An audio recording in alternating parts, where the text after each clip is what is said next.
ایک حدیث سن کے ایک عالم نے مجھے کہا کہ ہمارے ایک دوست کی شادی تھی، تو میں وہ چھوٹی سی مثال دیتا ہوں. ہم اپنے استاد کے پاس میں گیا، وہ جورڈینین ہے، تو لڑکی کا انتخاب کر رہے تھے.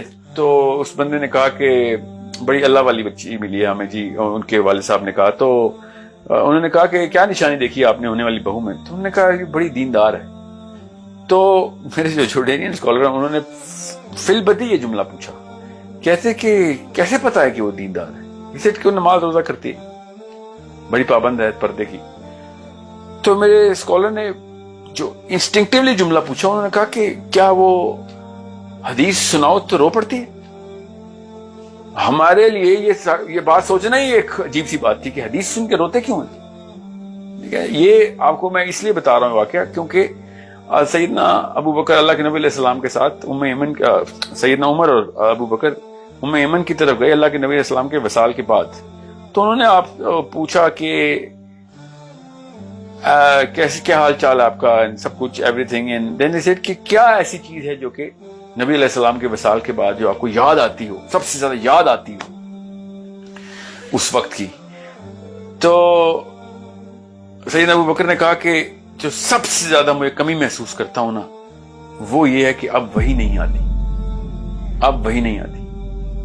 اور تینوں رونا شروع ہو گئے کہ کتنا بڑا نقصان ہو گیا اللہ کے نبی علیہ السلام کے وصال کی وجہ سے امت کا، کہ وہ جو ایک واقعہ اتنا بڑا ہو رہا تھا کہ اللہ تعالیٰ بات چیت کر رہے تھے، اللہ تعالیٰ ڈائریکٹ ہم سے بات چیت روز کرتے ہوتے تھے، وہ سلسلہ ختم ہو گیا اللہ کے نبی علیہ السلام کے وصال کی وجہ. کس مسلمان کو رونا آئے گا اس بات پہ؟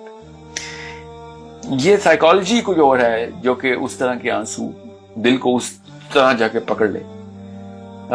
ہمیں اپنے ماں باپ کے مرنے کا کوئی رونا نہیں آتا، تو اللہ تعالیٰ کی بات کی تو ویلیو جو ہے نا، وہ پھر اللہ تعالیٰ کے زبان میں ہی، جو عرب والے لوگ ہیں وہی سمجھ سکتے تھے.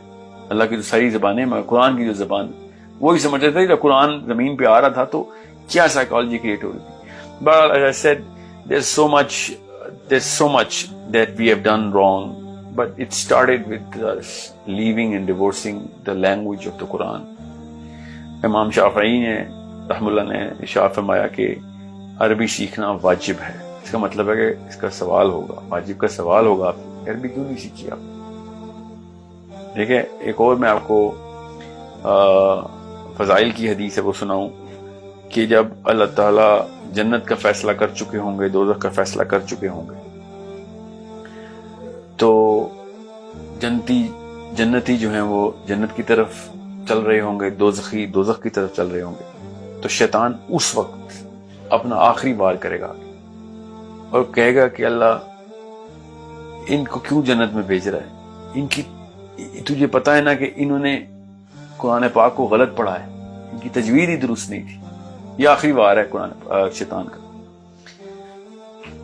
اس کی مثال ایسی ہے کہ ایک غزوے میں وار کرائی چل رہی تھی. وار کرائی کا مطلب ہے کہ موٹیویشنل کامنٹس دیے جا رہے تھے. تو ایمن کا واقعہ ہے. ایمن جو تھی نا وہ عرب نہیں تھی. تو صحابہ جب عرب میں کوئی وار کرائے تھے، کوئی کامنٹ کرتے تھے اونچا سا ان کو موٹیویٹ کرنے کے لیے، تو وہ اس کی ریپیٹیشن ایمن بھی کرتی تھی. مگر ایمن کو عربی نہیں آتی تھی، تو وہ جو الفاظ بول رہی تھی نا، تو وہ کوئی اور کسی اور اصطلاح میں بول رہی تھی. تو 2-3 دفعہ جب انہوں نے موٹیویشن کرنے کے لیے بات کی تو اللہ کے نبی علیہ السلام نے ان کو روک دیا کہ آپ نہ کرائیں، آپ کچھ اور ہی بول رہی ہیں. سو it's such a big thing when you look at these sort of things and you understand کہ ہماری کیا اوقات کہ ہم سمجھ بھی سکیں کہ صحابہ کون تھے. اور میں جاتے جاتے ایک فرق بتا دوں ایک عام امتی اور صحابی میں، کہ ایک سچا خواب ہے جو کہ کافی لوگوں کو آیا ہے. علماء بیان کرتے ہیں خواب کو.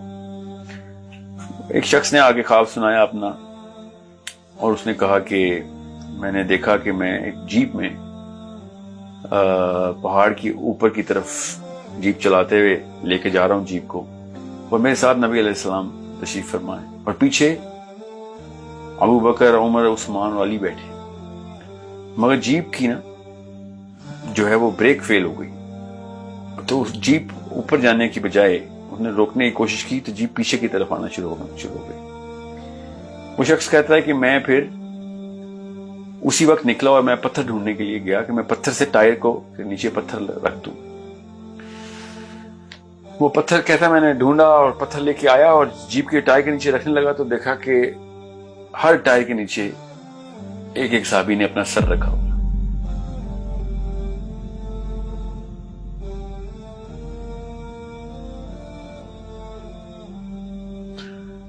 صحابی کسی اور دنیا میں رہتے ہیں, وہ اللہ کے نبی علیہ السلام کو بھی کسی اور طریقے سے دیکھتے ہیں. ہم لوگ کسی اور ہی دنیا میں رہتے ہیں, ہم نبی علیہ السلام کو بھی کسی اور ہی نظر سے دیکھتے ہیں.